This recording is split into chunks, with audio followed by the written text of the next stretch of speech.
beloved ones. Today I will tell you a story that took place on a cursed farm in the southern United States, where evil infiltrated the Whitfield family line. Are you ready? Grab your headphones, holy water, and crucifix, and prepare to meet the unknown. They say that darkness sometimes chooses where to dwell, as if some souls carry an invisible mark, a shadow from which they cannot escape. That is what I thought when I looked into James Whitfield's eyes for the first time. That day began like any other. I had finished Sunday worship and was talking to some nuns who asked me for advice and prayers for their families. That is what I've been doing for decades. I have been to countless cities on 4 continents and met countless souls. But somehow, James stood out in the middle of the small crowd with his head down, holding his hat with trembling hands. He seemed out of place, like a stranger who carried within him the weight of a lifetime of suffering. When the church emptied, he approached, hesitantly. The man moves as if he carries an invisible burden on his shoulders, and I sensed immediately that his case was special. He stood still for a moment, saying nothing, until finally he looked me in the eyes and introduced himself. "Pastor, my name is James Whitfield," he said in a whisper. His voice was low, hoarse, and his words sounded like a muffled plea for help. "Yes, my son." He sat down next to me in the pews. I saw that his eyes were sunken and tired, as if he hadn't slept in days. But it was more than that. There was something dark in his gaze, an emptiness that I knew well, the emptiness of someone who has seen too much, who has had contact with the supernatural and is haunted by it. James took a deep breath, as if he had to summon up the courage to continue. He pulled his hat against his chest and lowered his eyes before continuing to speak. "Pastor, I don't know where to begin," he murmured, "but I need your help. My family. We are being tormented. I don't know who else to turn to." Immediately, something inside me stirred. I had dealt with many cases of restless spirits and evil presences, but James conveyed a different kind of uneasiness. He spoke with an almost tragic seriousness, as if his life depended on every word he said. "Calm down, James," I said, placing my hand on his shoulder. "Tell me calmly, what is happening to your family?" He began to speak in a low voice, as if he feared that something or someone might overhear him. The story was grim, and the more he told it, the clearer it became that the evil that stalked the Whitfield farm was old, deep-rooted, and that James himself had perhaps been trapped by it since birth. "The presence, Pastor. It's like a living shadow on the farm. It surrounds us, always waiting for the right moment to manifest itself," he said. His eyes drifted off into the distance, as if reliving some terrifying moment. "It comes at night. It lurks in corners, and I know it's not just a lost soul. It's something we call ourselves. Something you call." A chill ran down my spine. "Explain, James. I'm here to help." He took a deep breath, as if he were about to confess a dark secret, and finally answered, "My great-grandfather, Pastor, he made a pact." My suspicions were confirmed. Pacts with the supernatural are not common in my line of work. Many, in moments of desperation, turn to forces they do not understand to get what they want, but the price is always high and rarely paid by the one who made the pact. The debt usually falls to their children and their children's children.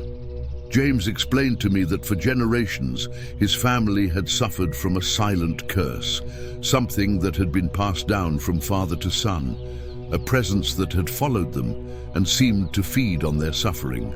"They say he summoned something to ensure our prosperity," he continued, his voice trailing off, as if the weight of the story was too much for him. "At the time, drought was ravaging the land, and famine was at our door. My great-grandfather, he performed a ritual. He summoned an entity that promised him whatever he desired. In exchange, he offered whatever was asked of him. And he sealed that pact, he wanted to know, knowing that a pact of that kind always left a trail. He sealed it, yes, but at a price that no one knew. From that day on, Pastor, something changed on the farm. Everything seemed fine, but there was one thing that never left us. It was as if the air itself had been contaminated. And since then, in each generation, this presence manifests itself in different ways. Each of us is haunted by it. As he spoke, I understood the depth of what was before me. The entity, James said, had more than just a scare intent. It seemed to be claiming something from the bloodline, something that James's great-grandfather had promised. This kind of evil doesn't settle for a little. It demands sacrifice and grows stronger every time someone weakens. James then told me about the recent manifestations. He spoke of the female figure, a woman wrapped in black veils, who appeared in the corners of the house, watching. His wife, Mary, had been ill on several occasions, feeling weak as if something was draining her life energy. But the most disturbing were the reports from Sarah, their youngest daughter. Sarah talks to her. "Pastor," he said, his eyes welling up. She calls her the lady. The girl says the lady promises toys and sweets. I tried to hide my nervousness, but his words confirmed my worst suspicions. Evil preys on the most vulnerable, and children are the most susceptible of all. The entity was trying to get close to Sarah, trying to seduce her, which showed that the pact was more active than ever. Given all this, I could not refuse James's request. The urgency of his story made me realize that this family was on the brink of tragedy, and that the price of the pact had not yet been fully paid. "James, I will help you," I declared firmly, "but I need you to trust me and let me take this with the utmost seriousness. This spirit, this lady, she is more than a presence. She is the echo of a pact calling for her debt. It will take a lot of faith and courage to face her." James nodded, and for a brief moment, I saw a glimmer of hope in his eyes. We agreed to meet the next day and head off together to a farm. I knew it would be a long task, a direct confrontation with forces that would not bend easily.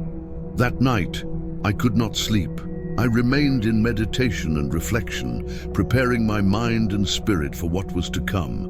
I knew that I would face something powerful and dark, and that the price of this clash could be high, perhaps even my own life. The next day, we met at the city gate and drove in silence along the dusty road that led to the farm. The weather seemed to reflect James's dark mood. The sky was overcast, and the air had an almost suffocating weight. When we saw the house, I understood why people said it was cursed. It was an old building, surrounded by tall, shadowy trees, as if the nature around it was also contaminated by the darkness of the presence that lived there. I could feel the dense, evil energy before I even crossed the gate. As I entered, I realized that there was something deeper than a simple restless spirit. The very essence of that place seemed distorted. James introduced me to Mary and the children, and I immediately noticed that they all carried about them an aura of weariness and despair. It was then that I decided that this battle would need to be faced with all my faith and courage.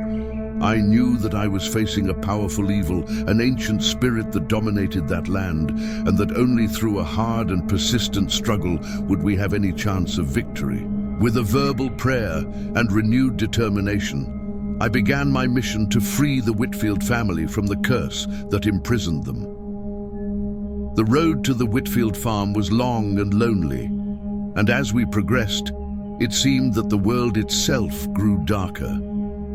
The narrow road was surrounded by tall, shadowy trees whose leaves rustled in the wind like whispers of ancient memories. It was a secluded place where the silence was thick and oppressive, as if nature itself were watching for the arrival of unwanted visitors. When we finally crossed the rusty gate that led to the property, it seemed as if we had entered another dimension, a space between the world of the living and the world of the dead. The house stood before us, an old grey building that seemed to carry decades of despair in every piece of wood. There was something strange about it, an energy that permeated the air around it, making each step heavier. Mary, James's wife, was at the door, waiting for us. As soon as I saw her, I knew that the woman suffered from an exhaustion that went beyond the physical. It was a ghostly pallor, a dull glow in her eyes that left no doubt that being in that house had drained part of her soul. She approached us with a weak, solicitous smile, like someone trying to appear strong, but carrying the weight of constant fear in her eyes. "Thank you for coming, Pastor," she said, her voice low and trembling. "I'm sorry for everything you're going through," I replied, gently touching her shoulder. "But know that you are not alone. There is hope." She nodded, but the empty look in her eyes told me that she had already lost much of that hope. The weariness on her face was a testament to what had happened in that house. James led us inside, and the oppressive atmosphere only grew. The smell of aged wood and mold was strong, but there was something else, an almost metallic odor that reminded me of days of storms and rusty iron. Walking through the house, I noticed details that seemed insignificant at first glance, but that, upon closer inspection, revealed something very wrong. Marks of resistance on the walls, as if someone had tried to leave a room in desperation.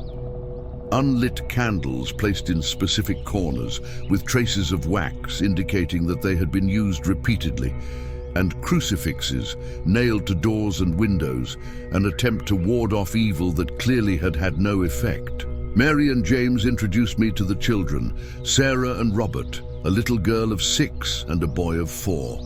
Robert hid his face behind his mother's legs, scared and suspicious, but Sarah looked at me with an expression I never expected to see on such a small child. Her eyes were focused with a strange, almost resigned gleam.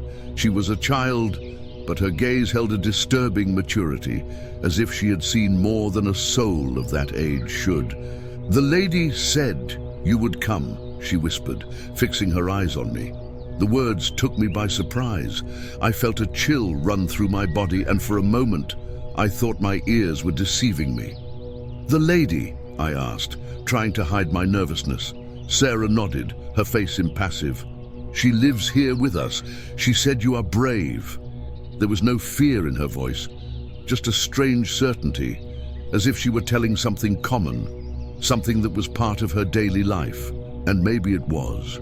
But for me, that was a clear sign that the evil present there not only manifested itself from time to time, but also had an intimate relationship with the family, especially with that little girl. Mary sighed deeply and lowered her head, as if she were ashamed of her daughter's words. She talks about this lady all the time, Pastor," Mary said, trying to hold back her tears. "She says the lady talks to her at night, promises things. Toys, sweets." James, next to his wife, shuddered. He seemed to be fighting something inside himself, as if he didn't want to believe the reality he was living.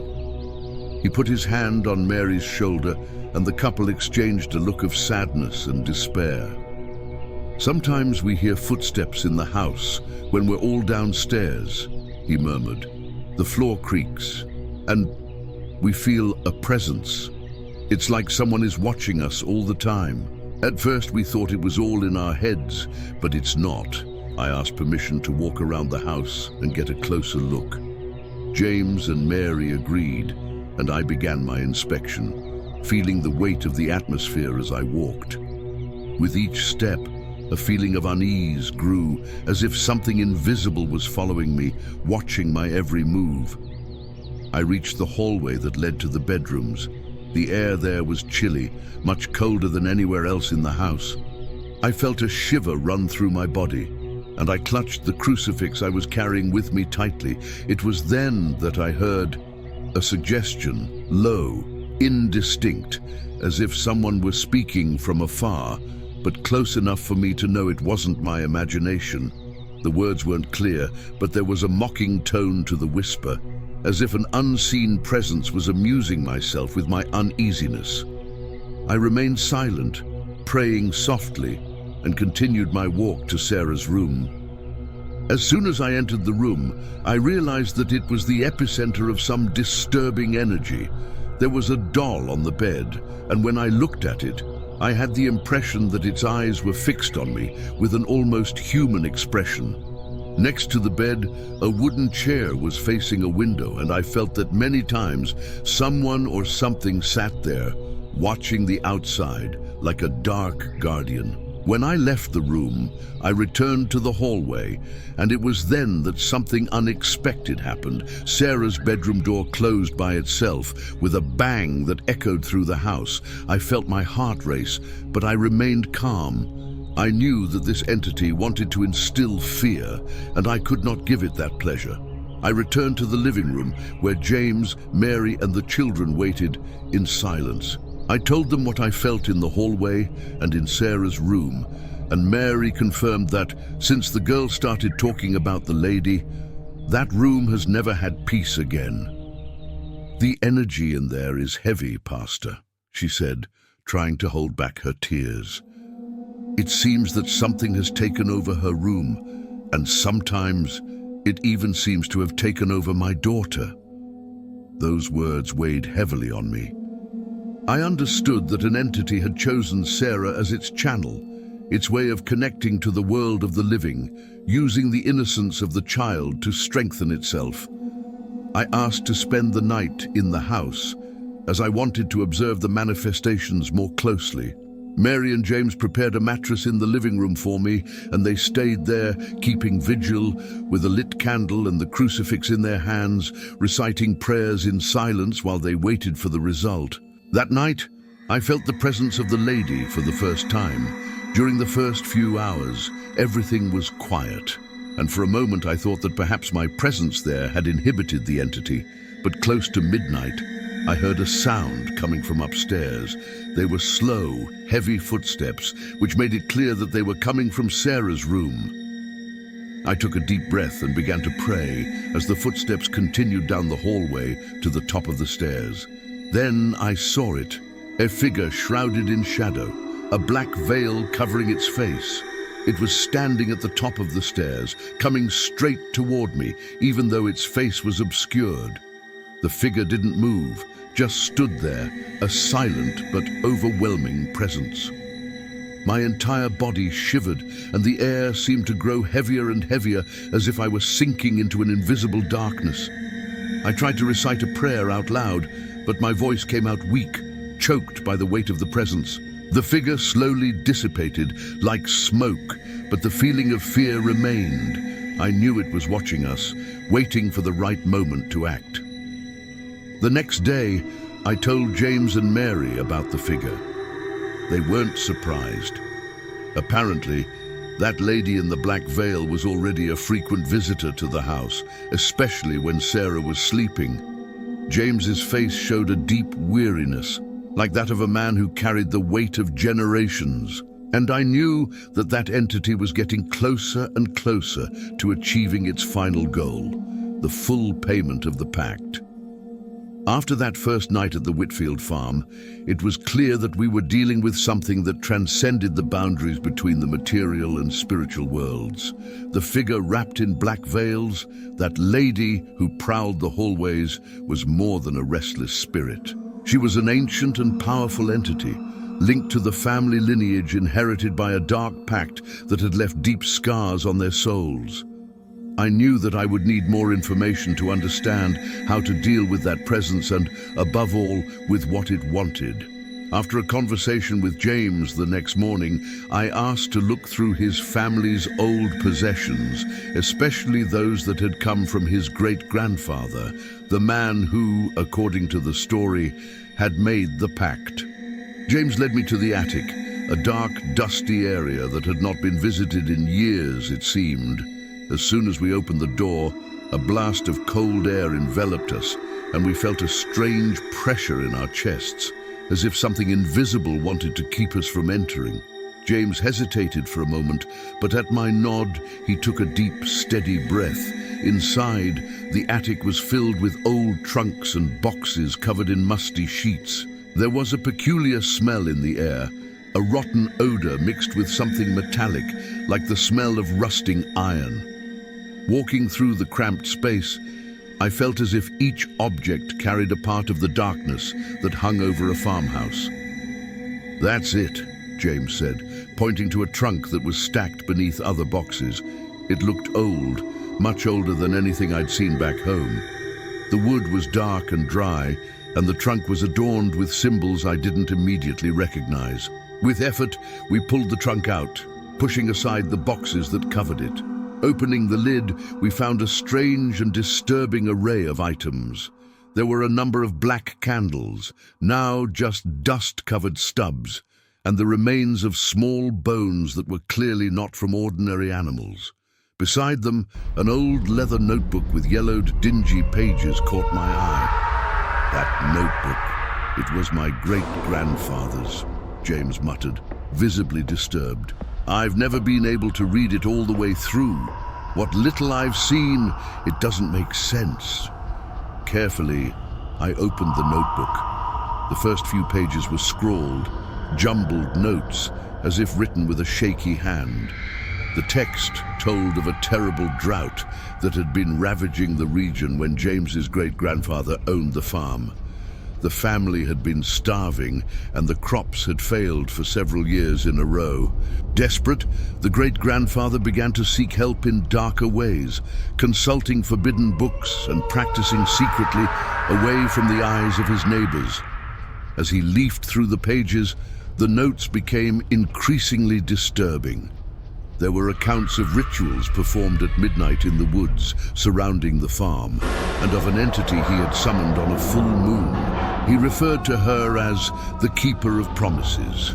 The description was unmistakable, a woman wrapped in a black veil, with eyes as wide as embers, who walked among the shadows like a living shadow. He called her by this name, Lady.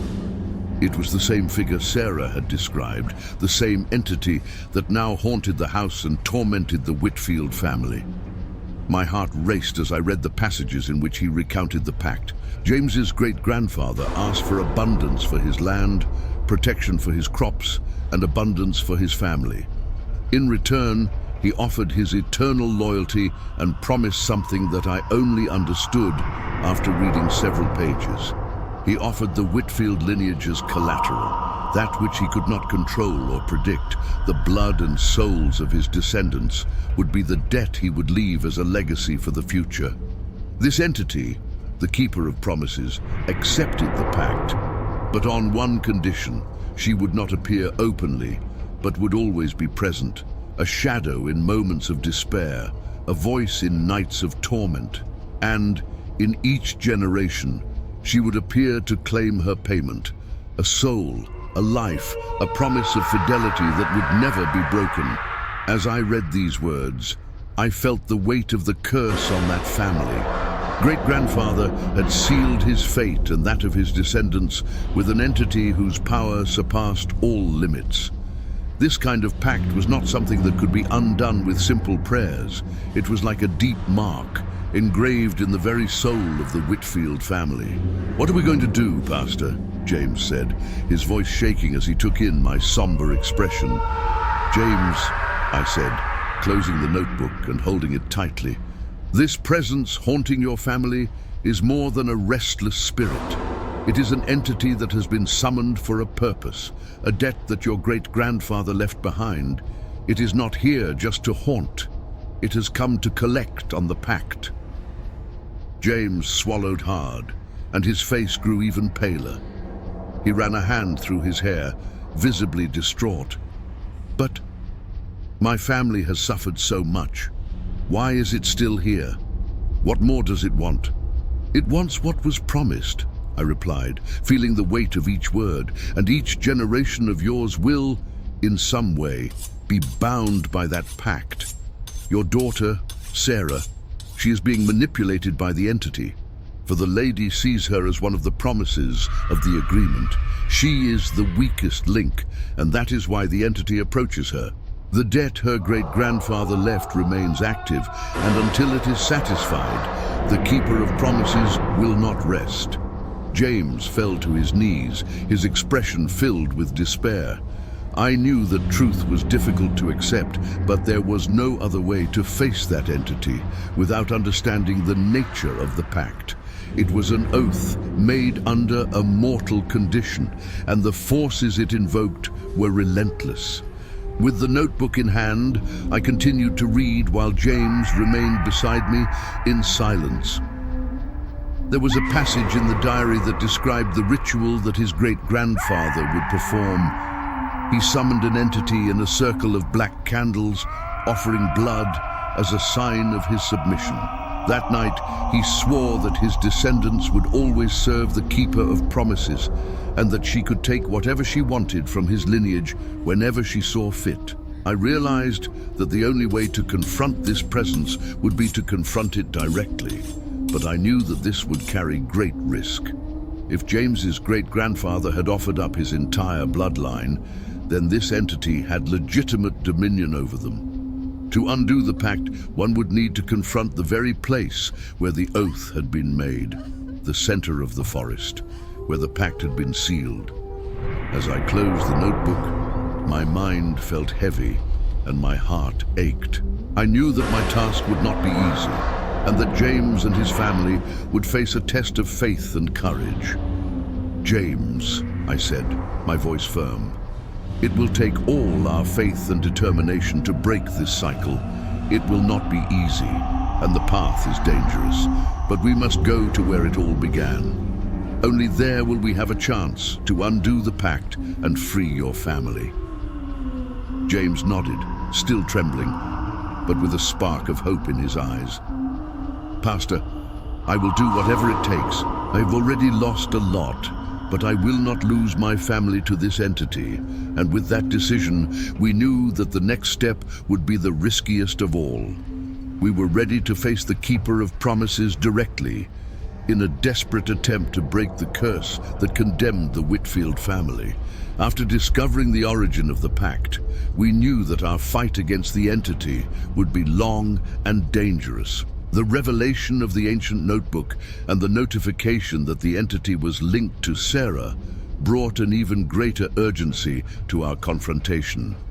It was as if, now that we were aware of the nature of the pact, the lady in the black veil increased her presence, proving that she would not give up her debt. The first manifestations occurred that same night. The air in the house became heavier, and a constant feeling of oppression accompanied us.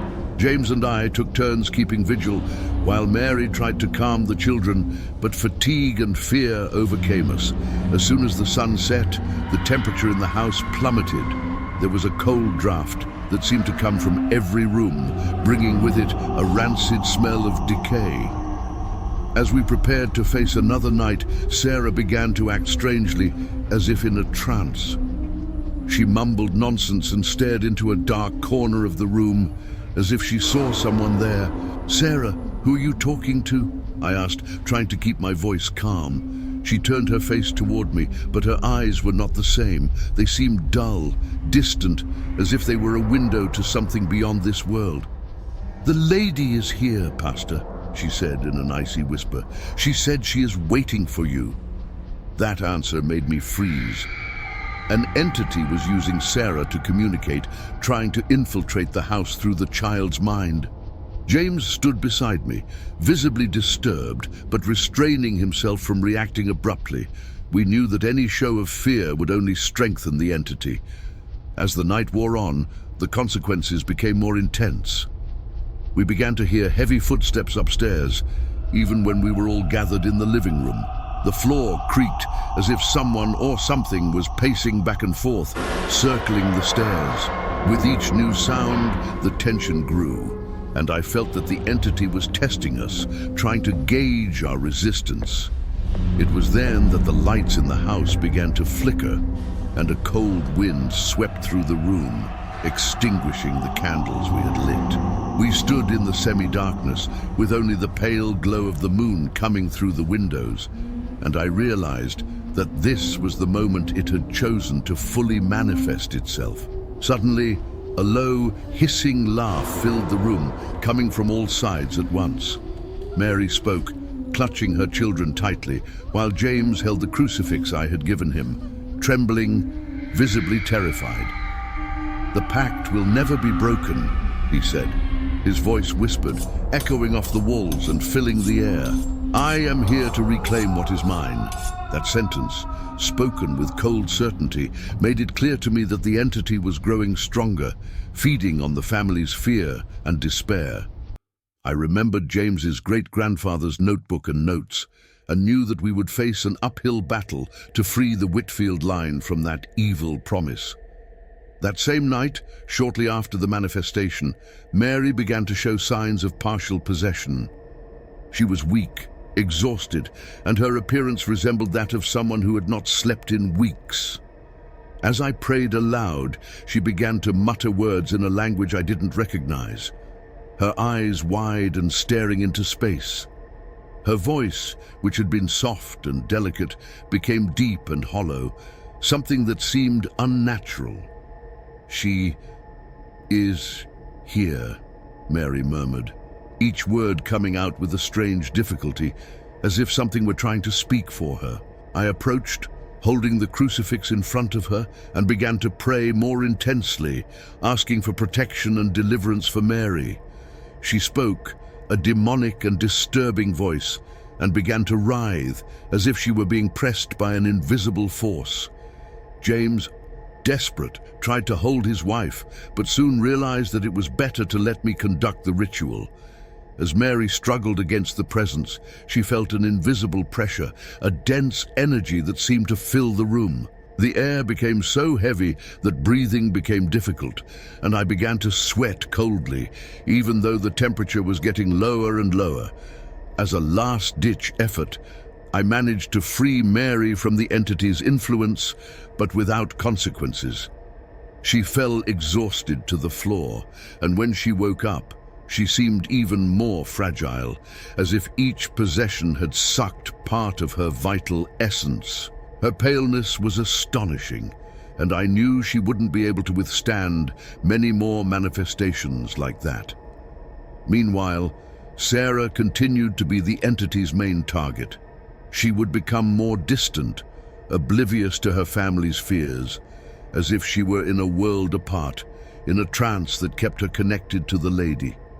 That same night, I heard a little girl talking to herself, but it didn't sound like an Argum. "The lady said I should go with her," Sarah murmured, holding the doll she had been given as a baby. "She said she's my friend." I tried to bring her back to reality, calling her name and trying to convince her that it was an illusion, but Sarah seemed trapped in an invisible web. The entity was manipulating her mind, using the child's innocence to strengthen itself and spread its influence throughout the house. "Sarah, dear, the lady is not your friend," I said, kneeling beside her. "She's here to harm us." The little girl looked at me with an almost blank expression, as if she didn't understand my words. Then he let out a low, cold laugh, a laugh that was not appropriate for a child, and ran off to his room, leaving me there with a feeling of helplessness. On the third night, the situation reached its limit. The entity began to manifest itself in a more physical way, causing disturbances that directly affected the structure of the house. The doors slammed shut on their own, and the walls began to pulse, as if the house itself were alive. A smell of sulfur and rotting flesh permeated the air, and the feeling that we were not alone was unbearable. During the night, James woke up with a pressure on his chest, as if something was suffocating him. He struggled to breathe, and his eyes were wide with terror. I ran to him and saw that there were finger marks on his neck, as if invisible hands had strangled him. I held the crucifix against his chest and began to pray out loud, demanding protection from the forces that were trying to take him. The marks on his neck grew more visible, red and swollen, But finally the pressure eased, and he was able to breathe again. He fell to his knees, crying and shaking, as Mary held him.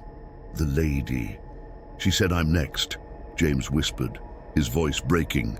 The entity was intensifying its attacks, trying to break us psychologically. It knew we were aware of the pact, and it used that to its advantage, manipulating our fears and imposing its presence relentlessly. That night, I realized there was no more time to waste. We needed to face the entity once and for all, before it took any of our souls. The Keeper of Promises was getting closer to achieving its goal, and I knew that if it won, the Whitfield line would be doomed forever. I summoned James for one last conversation. I told him that he was facing an entity whose power was rooted in the promise his great-grandfather had made, and that if we did not break this cycle, he would be just the first of many to be taken by the lady. James looked at me, his eyes weary but steady. "Pastor, I will do whatever it takes to protect my family," he said, his voice firm despite his fear. And so, with one last silent prayer, we prepared our hearts and minds for the final confrontation. We knew that we would face the lady on her turf, in the heart of the forest, where the pact had been sealed, where she waited to claim payment of her debt. This would be our last chance. The house was no longer a refuge. It was a battlefield. Every corner was suffocatingly present with the suffocating presence of the Promise Keeper. Her relentless attacks, her manipulation of Sarah, and her partial possession of Mary showed that she would not go down without a fight. That night, as the sun set, James and I prepared for the final confrontation. With every step, I felt the weight of the pact that had been made in this family, a weight that seemed to grow even more oppressive as the darkness took over the sky. Our hearts were heavy but firm. We knew that in order to free the Whitfield line from this curse, we would need to return to the place where the pact had been sealed, the heart of the forest, where James's great-grandfather had first summoned the entity. Mary and the children stayed home, protected by the few sacred resources I had left for them: blessed candles, crosses, and written prayers. I instructed Mary to pray without ceasing and to keep the children close, preventing the entity from approaching while we were away. Sarah still seemed in a trance, as if the lady had called her, and it was with a heavy heart that we left the girl behind, not knowing what awaited us. With lanterns and sacred objects in hand, James and I entered the forest. The silence around us was disturbing. There was no sound of birds, no murmur of wind. It was as if nature had also been taken over by the pact, as if even the trees and the ground were waiting for the outcome that night. After walking for about half an hour, we came to a clearing where the light of the full moon illuminated the uneven ground. There, in the center of the space, were marks carved into the earth, signs of an ancient ritual, faded by time but still visible to those who knew what to look for. It was the exact spot where James's great-grandfather had summoned the Keeper of Promises, and it was there that the pact had been sealed. When we reached the clearing, the cold became almost unbearable. An icy wind swept through the place, and the moonlight seemed to tremble as if threatened by an unseen force.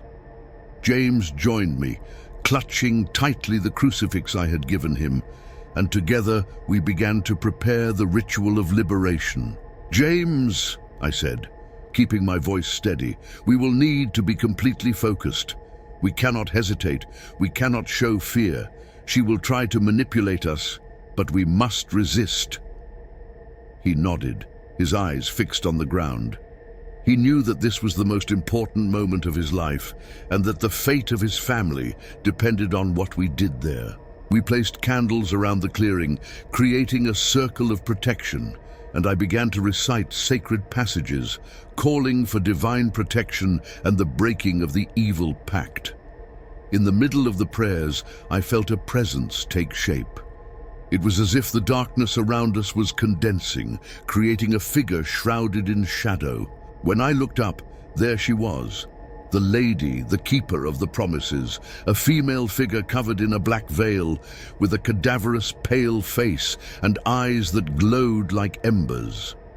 James took a step back, but I maintained my position, holding the crucifix and continuing the prayer.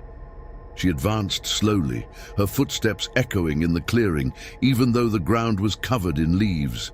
Her presence was overwhelming, an aura of darkness surrounding us, making the air almost unbreathable. "You cannot cast me out," she whispered, her voice like 1,000 whispers at once. "I was invited by this bloodline. They owe me, and now is the time to pay." Those words echoed in the clearing, and I felt despair trying to infiltrate my heart. But I stood firm, raising my voice in prayer and asking God to protect us and give us strength. The lady laughed, a low, cruel laugh that reverberated around the room, and then she turned to James, her eyes like embers fixed on him. "Your ancestor offered me his bloodline," she said, her voice cold and menacing. "He knew what he was doing. You cannot undo what he has started." James tried to remain calm, but the pressure of the entity's presence was overwhelming. He held my arm tightly, and I knew that despite all his fear, he was determined to fight. "I do not belong to you," James replied, his voice shaking but firm. "This must end here." The Promise Keeper stepped forward, and the moon seemed to dim for a moment. She was closer now, and I could see the details of her cadaverous face, as if she were dead yet alive at the same time. Her eyes glittered with malice and cruelty, and I knew that she was willing to do anything to break us. I began the ritual, speaking ancient words of exorcism, calling for the breaking of the pact. With each word, the entity writhed, as if struck by an invisible force. She roared, a mixture of anger and pain, and the wind in the clearing began to swirl, scattering the leaves in the air. "You will not cast me out," she said, her voice now resonating with intense fury. "I am part of you." It was then that, in an act of desperation, the entity attacked directly. James was thrown to the ground by an invisible force, and I felt a pressure approaching me, trying to suffocate me. I fought against that force, holding the crucifix with both hands, while reciting the final words of the ritual. At the height of the confrontation, we felt an invisible energy pulling us, as if we were being sucked by a force of spiritual gravity. James died on his knees, murmured a desperate prayer, asking for forgiveness for all that his lineage had done, and I knew that he was surrendering himself completely to the will of God, opening his heart to whatever sacrifice was necessary. With a final scream, I raised the crucifix into the air and spoke the final words of the exorcism, ordering the Keeper of Promises to withdraw, to release the Whitfield family from their pact, and to return to the abyss from whence she had come. The entity let out a deafening scream, and I felt a wave of dark energy crashing down around us, pushing us back. Her figure began to dissipate, fragmenting like smoke, until only a deep silence remained in the clearing.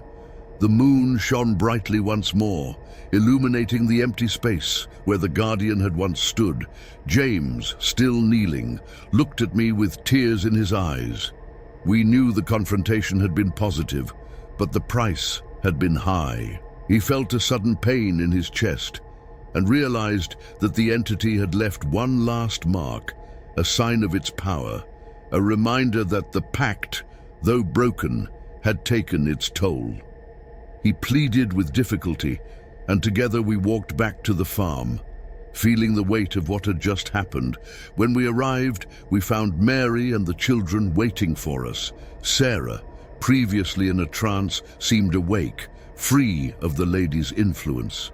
The Whitfield family had finally been freed, but the price had been high. James, though victorious, bore an invisible scar, a spiritual mark left by the Guardian of Promises, as an eternal reminder of what his lineage had endured. As I watched the family reunited and at peace, I thanked God for giving us strength, and I knew that this battle would leave its scars on me as well. Some shadows never completely disappear, They simply drift away, waiting for those who forget the dark power of a cursed pact. That night, we said goodbye with one last silent embrace, knowing that although the Guardian's presence no longer lingered, her legacy would live on forever in the memories of all who had witnessed the power of a broken promise. When we finally returned home, the silence was almost surreal. The oppressive presence that had once seemed to envelop every wall of the farmhouse was gone. There were no more voices in the dark corners, no more shadows moving across the wooden floor. For the first time since I had arrived home, the air felt lighter, as if an invisible prison had been broken. But as I looked at James, I knew that the price he would pay would be too high. James staggered beside me, exhausted. His breathing was labored, and his steps were hesitant, for each movement required an enormous effort. He put his hand to his chest, his trembling fingers pressed against his heart as if trying to ease an internal pain. But his eyes had a serene, almost intermittent shine. He knew the battle was won, but he seemed aware that his body and soul were marked by that struggle. Mary ran to him as soon as we crossed the threshold, and the children approached, their expressions confused and frightened. She hugged him, her eyes brimming with tears, but he did not have the strength to hug her back. He just rested his head on her shoulder, breathing hard as she gently ran her hand through his hair. "It's all right now," he said, his voice weak and trembling. "The lady is gone. She will not torment us any more." Mary, her face full of tears and an expression of deep gratitude.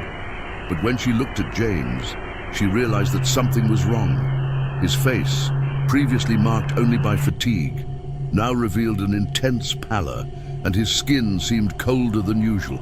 He struggled to stay upright, but his body began to weaken. "James, what's happening?" Mary said, her voice sounding desperate. She held his face, trying to understand what was happening. But I knew the answer before James could even say it. The Promise Keeper had left an invisible mark on him, a deep scar that no medicine or prayer could heal. He had not only faced the entity, he had offered a part of his soul to break the cycle of the pact. And now his body was taking the ultimate price. With difficulty, James turned to me, and I saw in his eyes a silent understanding, a certainty of what fate awaited him. He knew his life was slipping away, but he seemed calm, as if he accepted this sacrifice in exchange for the safety of his family. "Pastor," he murmured, reaching out his hand to me. "Thank you. Thank you for helping me free my family." I took his hand, holding it tightly, and I couldn't hold back the tears. I had seen many sacrifices throughout my life, but James's was different. It was the sacrifice of a man who had killed the dark legacy of his lineage and was willing to give everything so that his children and wife would be spared the same fate. "You were a brave man, James," I said, my voice breaking, "and your sacrifice will not be forgotten. You have ended the cycle. You gave your life to protect your family, and that is something God will see with mercy." He nodded, his face now marked with peace. I knew that his struggle was over, and that his sacrifice, though painful, had been an act of love. He turned to Mary and the children, looking at them with an expression of tenderness that contrasted with the physical pain he clearly felt. "Mary, I love you," he whispered, his voice growing weaker. "Take care of each other, and remember that evil has no power over you anymore." With those last words, he collapsed into Mary's arms, and she held him, sobbing. She held him tightly, refusing to believe that this was the end, while the children, not fully understanding what was happening, watched with tears in their eyes, feeling the weight of the moment. I saw the light in James's eyes slowly fade, like a candle flickering before being extinguished. His breathing became softer and softer, until finally it stopped altogether. In that moment, I felt that he was gone, but with his soul at peace, free from the torment that the Promise Keeper had imposed on his family. Mary's grief was palpable, and the silence that followed James's departure was deep and solemn. He had sacrificed himself, offering his own life as the ultimate price to free his family from the curse that had long haunted them. Now his soul was free, and I knew he would be remembered as a hero by all who had witnessed his courage. As Mary and the children mourned the loss of James, they said a silent prayer, asking God to hold him mercifully and that his sacrifice would be a reminder of the redemptive power of love and faith. The shadows that had once haunted the farm had lifted, and the air was lighter, as if the keeper of the promises had finally departed forever. After a while, I helped Mary place James's body safely, with the dignity he deserved. The farm, now free of the presence of evil, seemed more peaceful, and the children, although saddened by the loss of their father, justified having regained a part of their innocence. The lady, that figure in the black veil, would no longer visit them, and the pact that tormented the Whitfield line had been broken, but at the cost of a life. Before leaving, I went to the clearing where the pact had been sealed. The circle of candles was still there, unlit, but I felt that something had changed. It was as if the very soil had felt James's sacrifice and accepted the end of that dark promise. I said one more prayer, this time in memory of James, and asked God that his soul would find rest, for he had been a true martyr to his family. Upon returning to the house, I said goodbye to Mary and the children. Their pain was still raw, but I knew that in time it would give way to peace as the shadow of the pact faded. As I walked back, I reflected on all that had happened, and I felt a deep sadness, but also a renewed hope. James reminded me that even in the darkest of times, love and sacrifice could overcome any curse. His name would live forever in my memory as a man who faced evil head-on and who, in his final act, offered his life for the freedom of his people. Just as evil thrives on fear and weakness, James's sacrifice would become a shield for his family, a reminder that true love is stronger than any evil promise. With one last look at the farm, I silently gave thanks for the honor of having witnessed this man's courage and for the chance to have been a part of his deliverance. After James's departure, the Whitfield farm became quieter, enveloped in a peace that had long since disappeared. Mary and the children, though still shaken by their loss, lived free from the oppression that had once dominated the house. The shadow of the Promise Keeper no longer haunted those halls. The debt had been paid, and James's sacrifice had broken the dark cycle that had imprisoned his lineage. As I said goodbye, I felt the weight of what I had witnessed. James had fought a spiritual battle, not only for himself, but for those he loved. With his sacrifice, he showed us that true love and faith can overcome even the darkest forces. His memory will live on not only in his family, but also in all who know of his courage and determination. On the way back, I wondered what other stories like the Whitfields were out there. How many families are bound by ancient pacts, the shadows that stretch for generations? I was reminded that evil is not just an external force. Often it is brought into our lives by choices, by pacts, by promises that we do not fully understand. And for some, the price will only be paid when someone has the courage to face the darkness and break the cycle, even at the cost of their own life. Reflecting on this, I understand that James's sacrifice was not in vain. He taught us that evil is not to be feared if we have the faith and courage to face it. It reminds us that no matter how much darkness may try to bring us down, there will always be a light that shines to guide us. And it is this light that we must seek, especially in the most difficult moments.